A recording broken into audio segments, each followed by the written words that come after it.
All right, so we've got a really interesting set of documents here, all about cryptocurrency and a potential U.S. government program related to Bitcoin. Yeah?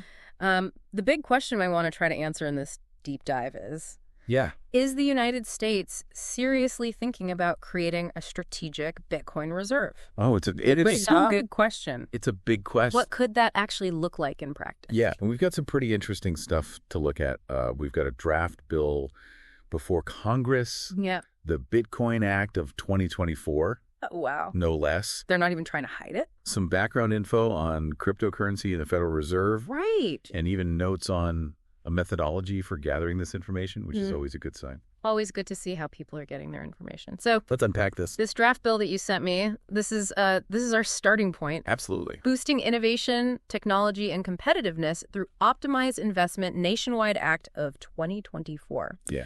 But they're also calling it the Bitcoin Act of 2024. So Yeah, they weren't very subtle, were they? pretty straightforward. It does grab your attention.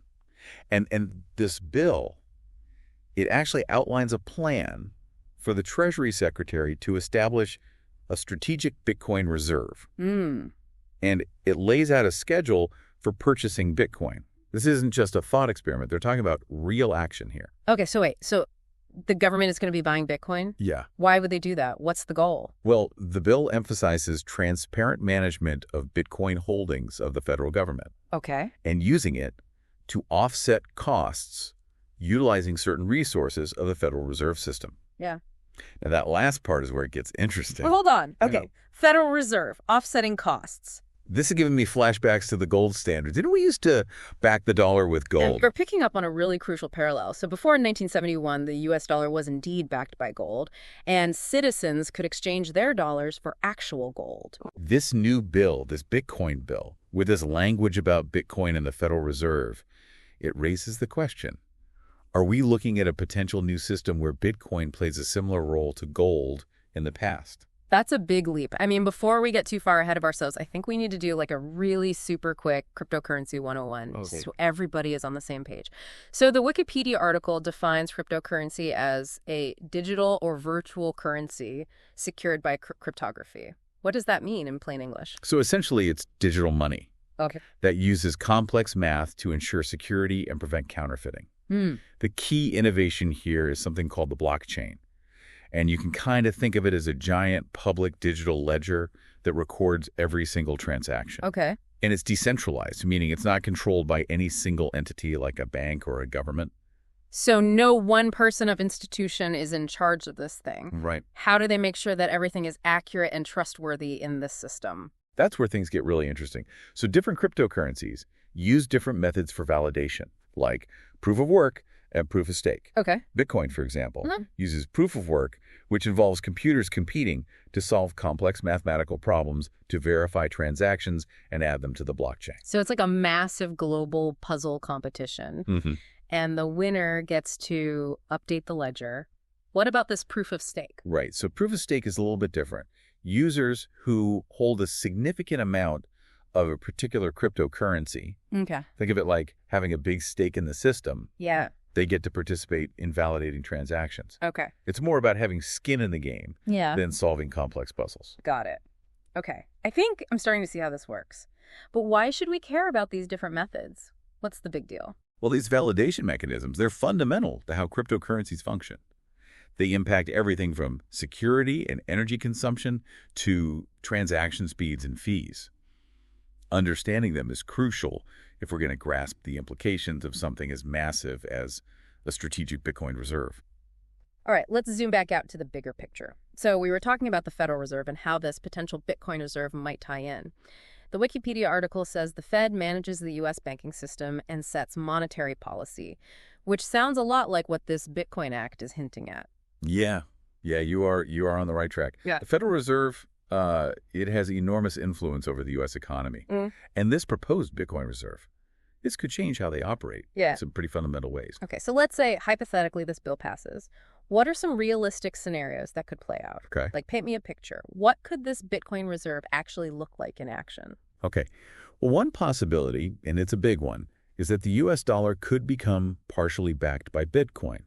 similar to the gold standard that we were talking about earlier. Okay. This would be a really radical shift away from the current system, where the value of the dollar is essentially based on trust in the government. So instead of just believing that the dollar is worth something, it would have this digital asset, Bitcoin, as a kind of an anchor. Exactly. But remember, Bitcoin's value is notoriously volatile. It fluctuates wildly. And this could introduce a whole new level of uncertainty into the U.S. economy. Right. This is a major concern for critics of the bill. Yeah, that makes sense. It's like trying to build a house on a foundation that's constantly shifting. Right. What are some other potential outcomes if this bill passes?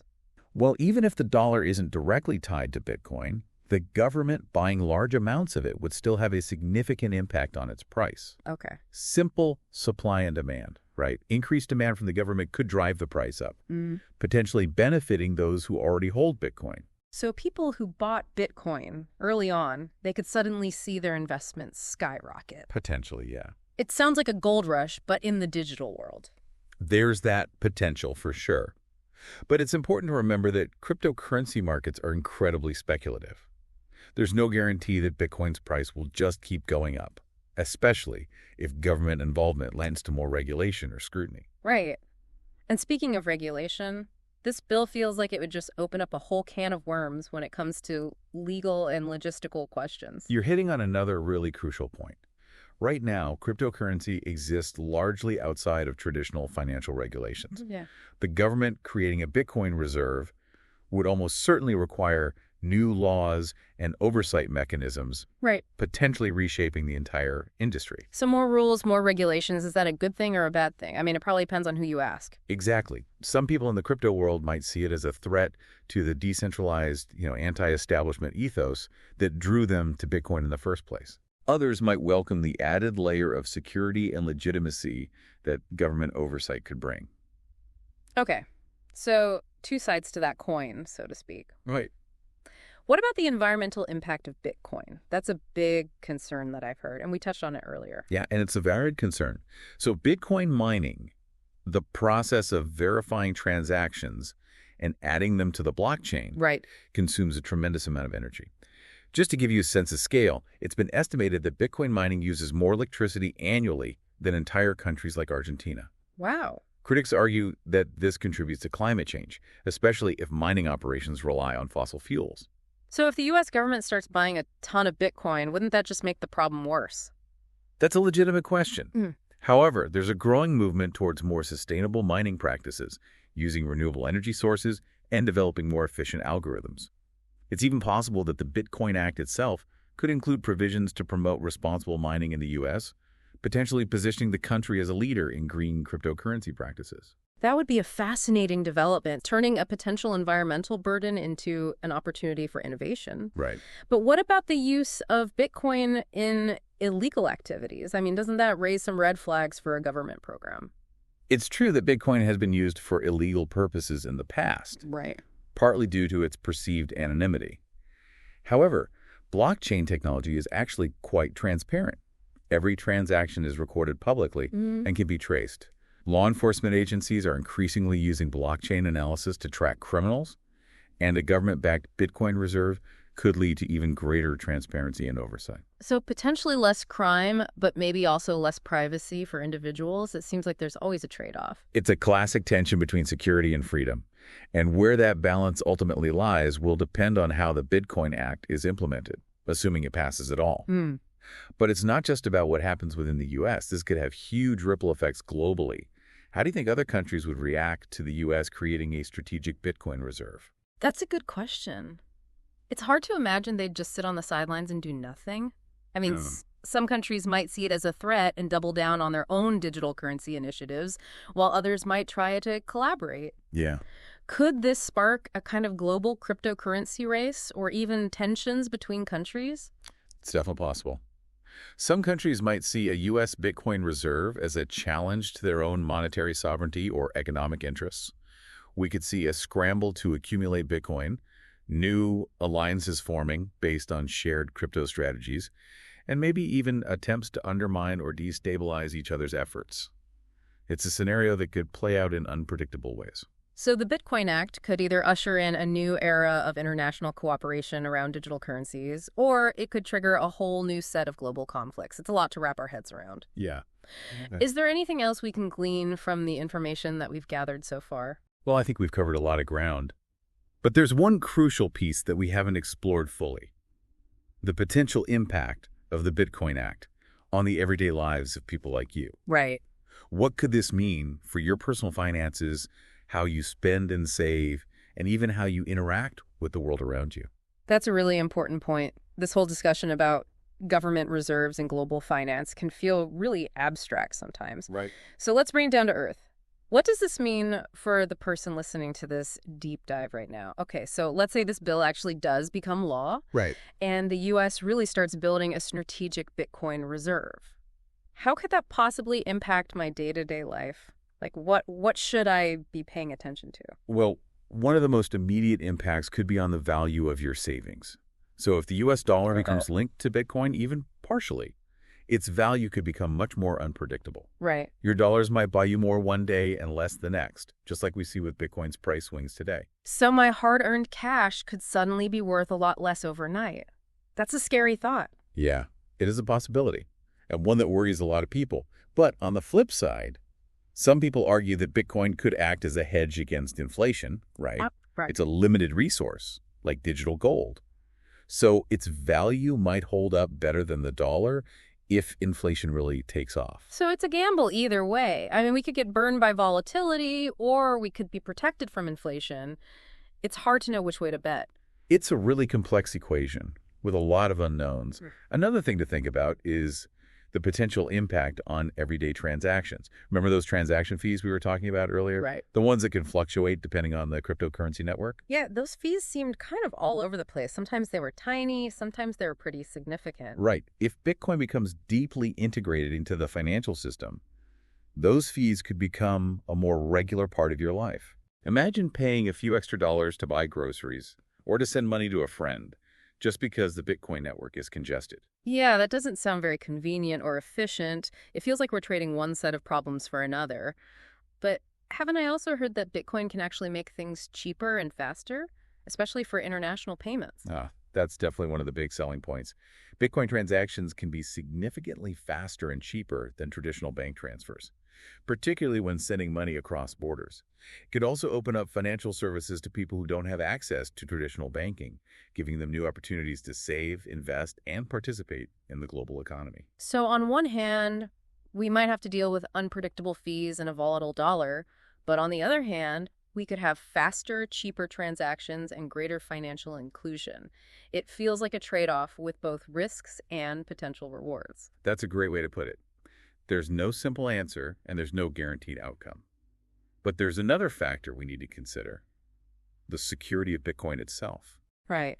We've all heard those stories about Bitcoin being hacked or stolen. I mean, how safe is my money, really, if it's all digital? It's a valid concern. Yeah. Bitcoin is still a relatively young technology, and there have been instances of scams, hacks, and security breaches. If you're not careful, you could lose your Bitcoin just as easily as you could lose your wallet. Education is going to be crucial if we're going to navigate this new landscape safely. So it sounds like we need to be really smart about how we use Bitcoin, learn how to protect ourselves, and just be aware of the risks involved. It's a lot to process. It feels pretty overwhelming, to be honest. Where do we even begin to make sense of it all? Well, this deep dive, it's just a starting point. Right. There's a ton of information available online, in libraries, and through reputable financial advisors. The key is to do your own research, Right. ask questions, and understand the potential implications before making any decisions about using Bitcoin or other cryptocurrencies. So it's all about being informed, staying curious, and not jumping into anything without understanding the risks. It's a lot to process, but also kind of exciting to think about how much the financial world could change. Yeah, it's definitely a moment of profound change. Whether the Bitcoin Act passes or not, the conversations it's sparking about the future of money, technology, and global finance are going to have a lasting impact. I think this deep dive has taken us down some really fascinating rabbit holes. I mean, we've gone from the history of the Federal Reserve to the potential for a global cryptocurrency race, Yeah. and now to the very real ways this could impact our everyday lives.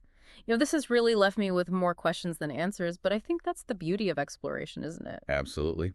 We're in uncharted territory, and the possibilities are both exhilarating and daunting. The real question is, what role will you choose to play in this unfolding story? What steps will you take to learn, adapt, and thrive in this rapidly changing financial world? That's something for all of us to ponder. Thanks for joining us for this deep dive. We'll continue to explore, analyze, and share what we learn. Until next time, stay curious, stay informed, and keep diving deep.